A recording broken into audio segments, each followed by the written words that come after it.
Hi guys, I am Shivam Gupta. Welcome to Monsoon MBA Preparation. So guys, today's video is going to be very important for those who are planning to prepare for SRCC GBO 2024 exam. Because in this video, I am going to discuss about the paper attempt strategy of SRCC GBO exam.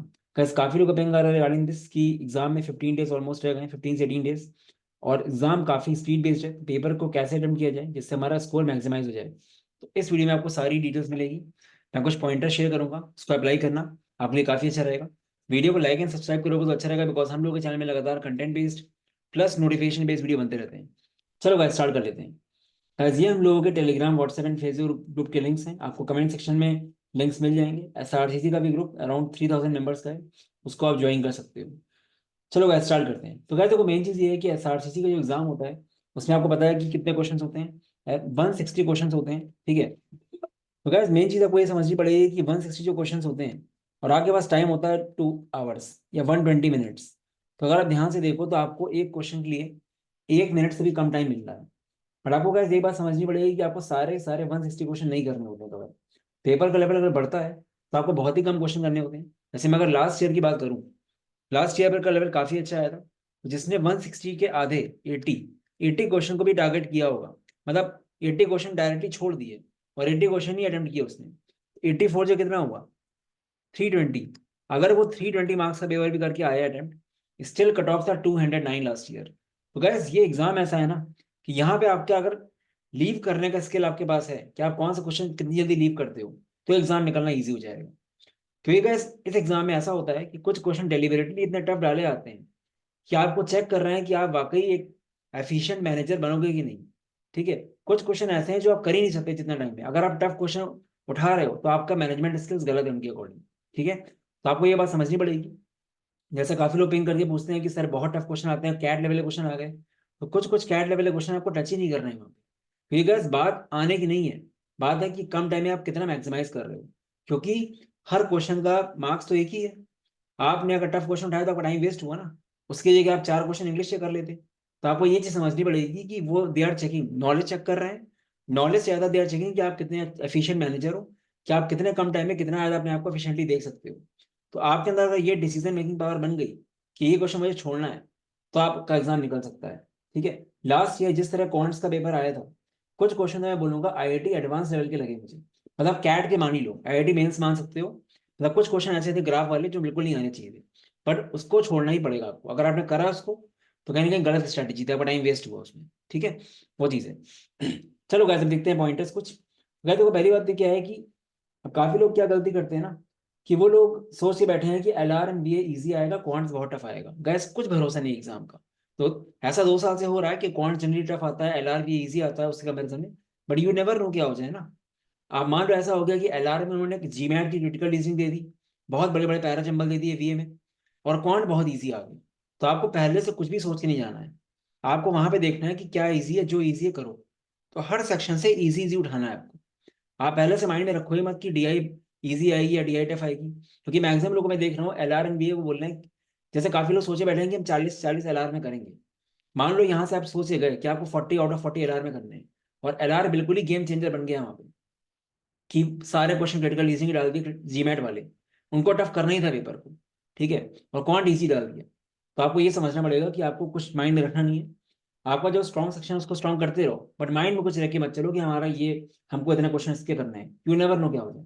मान लो quant से बहुत easy question आ गए, find the roots of the equation, find the slope of the line. ठीक है. But आपने quant section देखा ही नहीं, आप एलआर के पीछे पड़े हो वहां पे, एलआर टफ आ गई. क्योंकि ऐसा स्नैप में एक बार हो चुका है.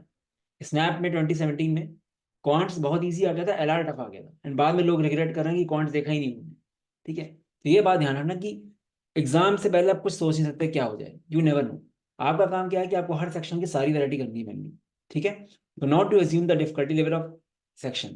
सेकंड है start with your strongest section. ये मैं बोलूंगा आपको अपने स्ट्रॉन्ग सेक्शन से स्टार्ट करना है guys. आपका जो भी स्ट्रॉन्ग है चारों में से, क्वांट्स एलआर डीआई बीआरसी, आपको स्ट्रॉन्ग सेक्शन से स्टार्ट करना है. उससे आपको एक कॉन्फिडेंस बूस्ट होगा. वहां पे आपको देखना पड़ेगा कि वो जो आपका स्ट्रॉन्ग सेक्शन है वो उसका लेवल कैसा है. उसमें आपको इजी इजी क्वेश्चन पिक करने होंगे पहले. जैसे मान लो एलआर आपका स्ट्रॉन्ग सेक्शन है, पर बाई चांस एलआर बहुत टफ आ गया, तो जितने क्वेश्चन आप डुएबल कर पा रहे हो एक प्रॉपर टाइम में, उतने आप करो. बाकी आप नेक्स्ट सेक्शन में चले जाओ. ऐसा पीछे मत पड़ जाना उसके कि एलआर आपका बहुत अच्छा है तो हमसे क्यों नहीं हो रहा. कोई भी क्वेश्चन को ईगो में नहीं लेना है. जैसे कुछ लोग होते हैं ना कि उनका वीए बहुत स्ट्रांग है या एलआर बहुत स्ट्रांग है, तो वो एलआर का हर क्वेश्चन करना चाहेंगे, ऐसा नहीं करना है, ठीक है, क्योंकि ओवरऑल आपको मैक्सिमाइज करना है स्कोर, ठीक है, वो चीज समझनी पड़ेगी। स्टार्ट आपको स्ट्रॉन्ग सेक्शन से ही करना है, ठीक है, जिससे आपको एक बूस्ट मिलेगा, कॉन्फिडेंस बूस्टर रहेगा आपके लिए, बाकी अपने अकॉर्डिंग आप करते जाओगे। अब गैस ये सबसे इंपॉर्टेंट पॉइंट है कि हम इसको एलोकेट कैसे करें 2 घंटे को। तो गैस यहाँ पे अगर आपने गलती करी तो आपका पेपर खराब हो सकता है। तो आपको गैस करना क्या है, वो लोग सेक्शनल टाइम देते नहीं है आपको, बट आपको अपना सेक्शनल टाइम मान के चलना है। तो एक मैक्सिमम कट ऑफ टाइम आपको फिक्स करना है कि हमको इससे बढ़ना ही नहीं है। जैसे मैं अगर बात करूं, मैं आपको और भी ऑप्शन दूंगा, मेरे अकॉर्डिंग कौन से 40 मिनट्स ये मैक्सिमम टाइम है, इससे ज्यादा आपको देना ही नहीं है। एलआर में 30 मिनट्स, डीआई में 30 मिनट्स एंड वीए में 20 मिनट्स, ठीक है, तो ये आपका हो गया 120 मिनट्स। अब गाइस देखो, ये है मैक्सिमम कट ऑफ टाइम, मतलब ये इतना मैक्सिमम टाइम आपको देना है। क्योंकि गाइस देखो, आपको हर सेक्शन से इजी से पिक करना है। ऐसा नहीं कि आपको कॉन्ट्स आपकी अच्छी तो कॉन्ट की 40 करने में लग गया, ऐसा नहीं करना। कॉन्ट्स के 20 करो, एलआर के 20 इजी करो, डीआई के 25 इजी करो, 15 इजी करो, वीए के 30 इजी कर लो, ये करना है। इसलिए आपको सब में इक्वली फोकस करना है। ये बिल्कुल मत करना कि अगर आप इस तरह का टाइम शेड्यूल नहीं करोगे, तो आपको क्वांट अच्छी लगती है, क्वांटी में 1 घंटा दे दिया आपने, बाकी सब चले गए आपके सेक्शन, तो ऐसा नहीं करना है। और गाइस दूसरी बात, ये मैक्सिमम कट ऑफ टाइम है। अब ऐसा कंपलसरी नहीं कि 40 मिनट देने ही आप। फॉर एग्जाम्पल, जैसे मान लो क्वांट्स का पेपर बहुत टफ आ गया, आपको बोला गया था कि 40 मिनट, तो आपको लगता है कि आप 10 ही क्वेश्चन कर पा रहे हो मान लो क्वांट्स में, तो आपका 40 मिनट से कम टाइम लगा, तो बाकी टाइम जो बच रहा है वो कहीं और दे दो आप। तो ये this is the maximum time, not the mandatory time, ठीक है। जैसे मान लो एलआर में आपने, एलआर बहुत टफ आ गई मान लो, आप 15 ही क्वेश्चन कर पा रहे हो, आपसे हो ही नहीं रहे क्वेश्चन, और 15 क्वेश्चन आपके 20 मिनट में हो गए, 10 मिनट बच रहे हैं यहाँ पे, तुरंत आप 10 मिनट कहीं और दे देना, तुरंत शिफ्ट हो जाओ, पीछे मत पड़े रहना एलआर के, ठीक है। मतलब ये मत करना कि हमको 30 मिनट देना, तुम 30 मिनट देख देना, ऐसा मत करना, ठीक है। जो हो रहा है करते जाओ।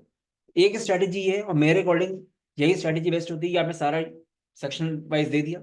दूसरी एक स्ट्रैटेजी और हो सकती है कि आप कुछ बफर टाइम लेके चलो, 25 मिनट्स क्वांट्स में, 25 एलआर, 25 DI, 20 VA, ऐसा मतलब 95 मिनट्स में आपने हर सेक्शन के बिल्कुल इजी क्वेश्चन कर लिए। जैसे 25 मिनट में आपने 10 क्वेश्चन क्वांट के कर लिए, 12 क्वेश्चन, 25 मिनट में आपने 15 क्वेश्चन से कर लिए, फिर इससे कुछ कर लिए, इससे कुछ कर लिए। अब जो 15 मिनट बचा है, उसमें जो आपका स्ट्रॉन्ग सेक्शन है, आप जो क्वेश्चन आपने फ्लैग किया वो कर सकते हो। तो ये भी एक ऑप्शन है। पर मुझे एक ऑप्शन कम अच्छा लगता है कि बफर टाइम वगैरह उतना मैनेज हो नहीं पाता है कि अब दूसरे राउंड में आओ।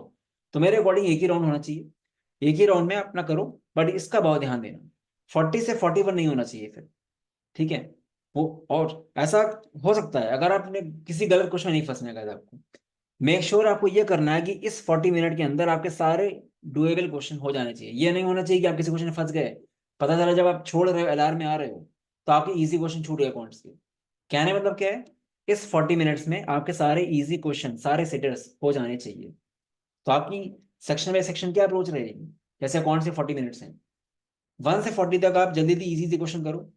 उसके अंदर आप 2 राउंड लगा सकते हो, कि कौन से पहले आपने स्टार्टिंग में इजी क्वेश्चन 15 कर लिए, फिर उसी के अंदर कुछ और टफ क्वेश्चन कर लिए 40 मिनट्स के अंदर ही, ये कर सकते हैं, ठीक है। तो ये मेन चीज़ है, ऐसे करके करना है। इस तरह से मॉक भी दोगे तो अच्छा रहेगा आपके लिए। वैसे को पेपर अगर टफ आएगा तो सबके लिए टफ आएगा, कोई आप नहीं हो। और दूसरी बात गाइस, सिंपल बात ये है ना, SRC GBO no doubt decent college है, ठीक है, बट अगेन कोई भी कैट का टॉपर या स्नैप का टॉपर या एनएमआईएस मुंबई जाने वाला बंदा नहीं देगा इस हिसाब को, और देगा भी तो लेगा नहीं एडमिशन। तो यहाँ पे ऐसा होता है कि पेपर टफ आता है तो कट ऑफ बहुत तेजी से नीचे जाता है, आपने खुद देखा है। लास्ट ईयर 209 था, उसके पहले 320 था, उसके पहले 370 था, एक बार 424 भी हो चुका है, ठीक है। और दूसरी बात, कुछ ही प्री डिफाइंड मत करो, पेपर लास्ट ईयर जैसा भी आ सकता है, पेपर इजी भी आ सकता है गाइस। और इजी पेपर में बहुत कुछ नहीं होना है, पेपर इजी आएगा तो कट ऑफ शूट होगा। जैसे स्नैप लास्ट ईयर बहुत टफ आया था, इस बार बहुत इजी आ गया, कट ऑफ तेजी से बढ़ गया। और इजी आने में क्या है ना, बच्चे और स्कोर करेंगे आप, क्योंकि बच्चे टफ चीज के लिए तैयार हो रहे हैं। और इजी दे दोगे आप तो बच्चों 380 390 ला सकते हैं मार्क्स, ठीक है। आपको हर तरफ से रेडी रहना है, क्योंकि इजी पेपर में भी आपकी स्पीड अच्छी होनी चाहिए, सिली मिस्टेक के चांस होते हैं। तो ये नहीं कि सब कुछ आप टफ टफ के लिए ही पढ़ रहे हो, यू नेवर नो कैसा हो जाए, हर साल चेंज होती है चीजें, ठीक है, वो है। बट मेरा मानना है लास्ट ईयर बहुत ही टफ था, इससे टफ तो नहीं होना चाहिए, वरना कोई मतलब नहीं पेपर करना, फिर आप चेक क्या कर रहे हो, आईआईटी एडवांस का पेपर दे दो फिर, ठीक है, इससे टफ हो रहा है तो, क्योंकि बहुत ही अजीब था, बट स्टिल अब जो है वो है, क्योंकि यहाँ पे रैंक वाला गेम है, तो पेपर टफ आएगा तो कट ऑफ 150 हो जाएगा भाई, और क्या होगा। बट आपको क्या करना है, आपको कोई इजी क्वेश्चन नहीं छोड़ना है, इन शॉर्ट, ठीक है। अगर आप सारे इजी से क्वेश्चन करके आ रहे हो तो आपका कट ऑफ निकलना ही निकलना है, ठीक है। गाइस देखो, अब मैं बात करता हूँ कि ये यहाँ तक बातें थी पेपर को अटेम्प्ट कैसे करना। लास्ट पॉइंट है पेपर तक क्या पढ़ना है आपको। गैस किसी भी हाल में कोई भी वैरायटी छोड़नी नहीं है आपको। इंपॉर्टेंट टॉपिक्स नाम का टॉपिक हटा दो अपनी लाइफ से, ठीक है। इंपॉर्टेंट टॉपिक्स कुछ नहीं होता गैस, सब कुछ पढ़ना पड़ेगा। लास्ट टू लास्ट ईयर सिर्फ 6 क्वेश्चन आए थे अर्थमेटिक के 40 में से, और एक बार ऐसा भी हो चुका है 28 क्वेश्चन अर्थमेटिक के आए हैं। ये किसी कुछ भी हो सकता है guys, क्या पता 12 क्वेश्चन ज्योमेट्री के आ जाए। मेरे स्लॉट में लास्ट ईयर सीईटी में 15 क्वेश्चन लाइन से नंबर्स के थे, तो आपको हर टॉपिक करके जाना है। मान लो आपको अलजेब्रा टफ लगती है, अलजेब्रा का बेसिक कर लो कम से कम जितना आप समझ पाओ। बहुत टफ करने को नहीं बोल रहा हूँ, और इस टाइम पे बहुत टफ चीजें पढ़नी नहीं चाहिए, क्योंकि बहुत टफ चीजें आप पढ़ोगे अभी एग्जाम में आप कर नहीं पाओगे, ठीक है। तो वैरायटी सारी करो, कोऑर्डिनेट ज्योमेट्री पढ़ो, पॉलीगॉन ही पढ़ो, हाइट्स एंड डिस्टेंस ही पढ़ो, जितना आपका लेवल है उसके अकॉर्डिंग पढ़ो, क्योंकि बेसिक क्वेश्चन भी आ सकता है ना। यहाँ पे वो वैरायटी चेक करते हैं, और ये मैंने देखा है कि अनकॉमन टॉपिक से इजी क्वेश्चन देते हैं जनरली वो लोग, ठीक है। लास्ट ईयर भी जिसने सारी वैरायटी पढ़ी होगी आराम से 15-16 क्वेश्चन कौन से किए होंगे उसमें।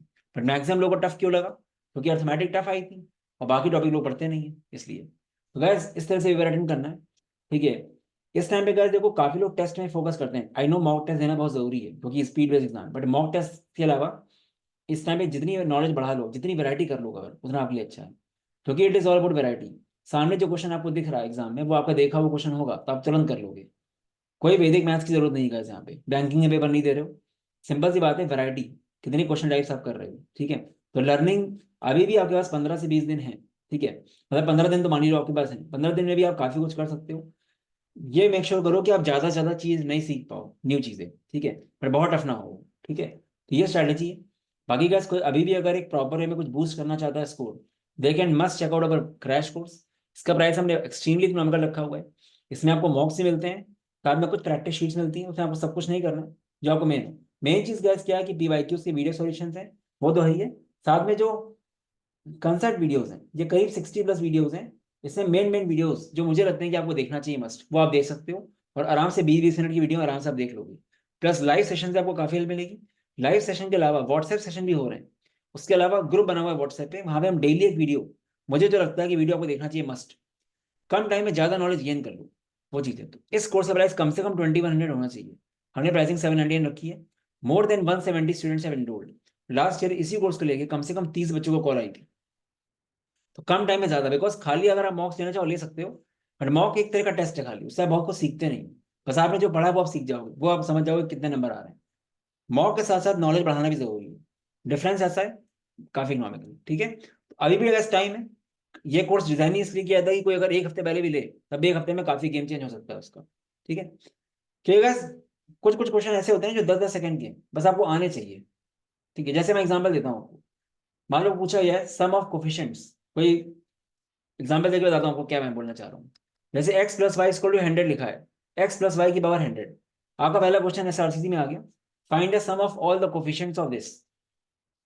अब ये क्वेश्चन 5 सेकंड का है बिना पेन उठाए, बट प्रॉब्लम क्या है, पढ़ा ही नहीं आपने कभी। करना क्या है आपको, एक्स एंड वाई को 1 रखना है बस, 2 की पावर 100 आंसर। ये मैं एग्जाम्पल दे रहा हूँ कि नई वैरायटी से मतलब मेरा है कि वो वैरायटी करो जो एग्जाम में 10 सेकंड में हो जाए बट आपको आती हो। और जो बंदा पढ़ के गया सब कुछ वो कर लेगा आराम से, ठीक है। तो ये चीज समझनी पड़ेगी आपको। गाइस mockzone.in/srcc में जाओगे, वहां से आप ले सकते हो ये कोर्स या मॉक्स। तुरंत आपका डैशबोर्ड एक्टिवेट हो जाएगा अपने आप ही। अगर आप कोर्स लेते हो तो आपको मुझे व्हाट्सएप करना पड़ेगा, मैं मॉक्स आपके एक्टिवेट करूंगा, ग्रुप में आपको ऐड करूंगा। उस प्रोसेस में 2 आवर्स के अराउंड लग जाते हैं, तो आप पैनिक मत करना, आपका कोर्स तुरंत एक्टिवेट हो जाएगा। मॉक्स अराउंड 2 घंटे के अंदर एक्टिवेट हो जाएंगे आपके, और सारे सारे 6 मॉक्स लाइव हो चुके हैं। आज ही मैंने 6 मॉक लाइव किया है। और गैस मॉक्स जो है वो मिक्स्ड हैं, सारे मॉक्स बहुत टफ नहीं बनाए मैंने। कुछ mocks last two last year के अकॉर्डिंग भी है, यू नेवर नो कैसा पेपर आ जाए, ठीक है। तो 6 मॉक हम लोग अच्छे लेवल का ज्यादा है, ठीक है। बाकी मैंने टेलीग्राम ग्रुप में बताया कि कट ऑफ क्या होना चाहिए। बाकी हम लोग के लास्ट ईयर रिजल्ट्स हैं। लास्ट 3 साल में कम से कम 50 बच्चों से ज्यादा एसआरसीसी में कन्वर्ट करा चुके हैं हम लोग यहाँ से, ठीक है। बाकी गैस हम लोग के कंप्लीट कोर्सेज भी हैं, सीमेट कोर्स अभी काफी टाइम है, क्योंकि इन सब कंप्लीट कोर्सेज में आप देख सकते हो एसआरसीसी में टाइम कम है बट कॉम्बोज में आप ले सकते हो, ठीक है। और ये कंप्लीट कोर्स मतलब सब कुछ कवर्ड है, 0 से 10 तक सब कुछ, बेसिक पूरा 4000 से 5000 क्वेश्चन, वैरायटी सब कुछ कवर्ड है। अपार्ट फ्रॉम दैट हम लोग का कैट का बैच आज से स्टार्ट हो रहा है 8 फेब से। कैट एमबीए का एक ही बैच होता है हम लोग का। अगर आप या आपका फ्रेंड कोई देख रहा है तो देख सकता है वो, ठीक है। बाकी ये मॉक्स के पैकेजेस हैं, सिर्फ मॉक्स लेना है तो। गाइस ये results and reviews you can check. भाई कोई भी डाउट आता है मुझे व्हाट्सएप कर सकते हो। और चैनल फॉलो करते रहो तो आपके लिए अच्छा रहेगा, बिकॉज हम लोग काफ़ी सारे PYQs एंड DI के सेट्स वगैरह बना रहे हैं। ठीक है गाइस, ये नंबर यहाँ मुझे व्हाट्सएप कर सकते हो, कोई डाउट हो तो mockzone.in/srcc में आपको जाना है। ठीक है, कोर्स के लिए या मॉक्स के लिए। चलो गाइस, बाय बाय।